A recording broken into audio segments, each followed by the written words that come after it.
এতদিন ধরে ফেসবুকে কাজ করে কালকে রাতে আমি ফেসবুক থেকে একটা অফার পেয়েছি, যেটা আমি ঠিক এতদিন ধরে পাওয়ার চেষ্টা করছি। আমি তো এটা দেখে ভীষণ খুশি হয়ে গেছি। আমি যদি এই কাজটা সত্যি করতে পারি তাহলে আমি তোমাদের সাথে পুরোটাই শেয়ার করব, কেননা তোমরা ছাড়া এটা কখনোই সম্ভব হতো না। হ্যালো এভরিওয়ান, কেমন আছো সবাই? আশা করি সবাই ভালো আছো। আবার চলে এলাম একটা নতুন ভিডিও নিয়ে।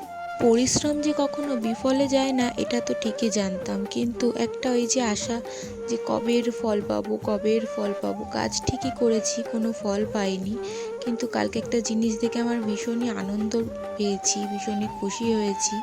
সেই জিনিসটা সত্যিই যদি করতে পারি আমি ভীষণ খুশি হব, আর সেই দিনই আমি সবটা তোমাদের সঙ্গে শেয়ার করব। জানো তো, এই অফারটা হয়তো আমাকে আরও অনেক দিন আগে পেতাম, কিন্তু আমার গাফিলতির কারণেই হয়তো এটা পেতে এতটা দেরি হয়ে গেল। বলে না, পরিশ্রম না করে ফলের আশা করো না। আমি সেটাই করেছিলাম, পরিশ্রম না করেই ভেবেছিলাম যে না, কয়দিনেই সাকসেস আমার এখান থেকেই হয়তো একটা কাজ হবে। কিন্তু ওই যে কষ্ট না করে কখনো কেষ্ট মেলে না, এটা তো প্রমাণিত। তাই তখন ওই কাজটা পেলে আমি যতটা না খুশি হতাম, তার থেকেও বেশি খুশি আমি এখন।